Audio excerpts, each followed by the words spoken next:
мен айтып жүрген нәрсем дұға үш түрлі болады. Дұға қаули болады, тілмен болады, хал болады, халмен болады, және фиали іспен болады. Өйткені кейбір дүниелер бар, біз тілмен сұрамасақ та Алла беріп жатыр. Бір халмен сұрап жатыр өйткені. Түсінікті? Мысалы, кішкентай бала, құрттай бала. Ризық аузына келіп жатыр ғой. Халі өйткені оның кішкентайда шақалақ. Ризық аузына келеді. Сәл күш біткенде ризық столдың үстіне шығып кетеді. Сәл күш біткенде ризық магазинге қашып кетеді. Көрдіңіз ба? Халі жақсарған сайын ризық алыстай береді. Хал әлсіреген сайын оны тартып алады ризықты. Мысалға, сен ертең халің уже үлкен жігітсің, бірақ ауырып қалшы, жүре алмай қал, больницаға түсіп қал, ризық тағы келе бастайды саған. Солай ғой? Халің ризық тартып алады тағы да. Адамдар саған тетрапакет соқтылар, алма, жоқ, керек емес. Ризықтан қаша бастайсың. Әкелмей жетеді тамақ. Көбіміздің басымыздан өтеді. Көрдіңіз ба? Себептер ғой, бірақ Алла тағала ризығын аузыңа тайтан әкеліп қояды. Әлсіз болған кезде. Көрдіңіз ба? Хал бол.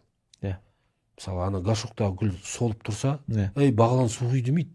Бірақ су құясың. Неге? Халі сұрады оны. Халі солып тұр ғой, су құйдың. Хал деген сол. Өте мықты дұға. Мысалы, құрт. Халі өте әлсіз ғой, бассаң, бейтіп қалсаң өліп қалады. Бірақ Алла ризығының ішіне салып қойған оны. Алманы ашып қалсаң, үсті, асты, жаны, алты тарапы да ризығы ғой. Мысалы, ризығының ішіне салып қойған ғой Алла тағала. Өте әлсіз өйткені, халі. Сол үшін хал, мен өзім ертеректе 90-шы жылдары менің ауылым бар, Жем өзені ағады. Көктемде су тасып кетті. Көпірді бұзып кетті. Көпір где-то 7 метр дей ма, көпір бұзылып, су сел, мұздар жүріп жатыр. Ар жақтан қаладан адамдар келіп тұрды, кешкілік. Автобус тастап кетіп қалады трасса. Адамдар келіп тұр. Бала, шаға, үлкен, қарт адамдар өте бір 20 шақты, 15-20 адам тұрды. Ауылға кіре алмай тұр. Көпір бұзылып кеткен ғой. Біз бер жағында, олар ауылға енді бәрінің халі бала анасына жеткізіп тұр. Анасы баласына, студент, отбасына бәрінің халі қатты сұрап тұр. Бірақ ешкім тілмен Алладан сұрап жатқан жоқ жерде. Бірақ көзіммен көрдім, бір мұз келді де кептетіліп қалды. Дәу мұз келді де, бұзылған жері кептетілді. Бәрі өтті, мұз кетті. Кім ол мұзды алып келді? Адамдардың түсінген жоқ негізі. Мен түсіндім. Ертеректе бұл. Алла тағала олардың халіне жауап берді. Барлығы, мақсат дедім ғой, мақсат дегенде, хал ғой бұл жерде. Барлығы үйіне жеткісі келіп тұр. Кеш батып кетті. Сағынып тұр. Бала анасына бәрінің халіне Алла тағала жауап берді. Мысалға. Сол сияқты біздің халімізге тілімізбен сұрамаған дүниелер халіміздің дұғасымен қабыл болып жатыр негізі. Машалла, күшті. Кейбіреуіміздің ісімізбен әрекет етеміз, Алла береді. Сол үшін дұға қабыл болу үшін барлығы қосылу керек. Үшеуі қосылса, ол не сияқты ғой, дән егесің, суарасың, күн шығып тұр, топырақ құнарлы. Күн бар, топырақ бар, бірақ суармасаң өсе ме? Өспейді. Тек су жеткіліксіз. Тек суда жеткіліксіз. Сусыз басқа жеткіліксіз. Су болса басқа да факторлар керек, күн керек, топырақ керек, құнарлы. Яғни оның жер бетіне шығу үшін бірнеше себептер керек. Дұғаңның қабыл болу үшін тек тілмен сұрап жатпайсың, дәрі ішесің.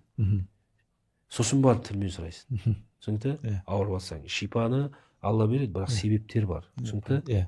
Әрекет етесің, қозғалыс жасайсың. Сол үшін де діни мәтіндердің барлығында осының түпкі мағынасында әрекет жатыр, хал жатыр. Өйткені адам әлсіз жаратылыс дейді. Әлсіз болғаннан кейін сен әлсіздігіңді сезінсең дұға қыласың. Әлсіздігіңді сезінбеген адам дұға қылмайды. Көрдіңіз ба? Сен әлсізсің деп Алла тағала көп жерде айтады негізінде. Хулиқал инсан даифа. Әлсіздігің қандай? Көзге көрінбейтін микробқа жеңдіріп тастайды. Коронавируста қырылып қалды. Көзге көрінбейді вирус, өліп қалдың. Бір емес бірнеше адам, спортсмендер өліп қалып жатыр. Демек сен әлсізсің. Демек сен әлсізсің ба, шексіз құдірет иесіне арқа сүйе деп жатыр. Сен мұқтаждығың сансыз, мұқтаждығың өтейтін біреу бар, соған арқа сүйе дейді. Сен пақырсың, Құранда бар ғой, алла байлық иесі. Демек бай біреуге қолың жай деп тұр ғой негізі. Соны түсінсең, әлсіздігіңді сезінсең, мұқтаждығыңды сезінсең, өйткені сенің мұқтаждығың шаш етек қой. Тамақ ішуге мұқтажсың, мақсат ұйықтауға мұқтаж, су ішуге мұқтаж, ауа жұтуға мұқтаж, киім киюге мұқтаж, білім алуға мұқтаж, үйленуге мұқтаж, миллиард мұқтаждықтар бар. Мысалға қарапайым, кешегі Италияда ма болды ғой, бір 90-ға келіп қалған шал аппаратқа түседі ғой, жаңағы искусствоны бәрі біледі. Сонда бір аптадан кейін ба, бірнеше күннен кейін чек әкеледі жаңағы. Төле дейді енді аппаратты. Сонда еңкілдеп жылайды әлгі қарт кісі.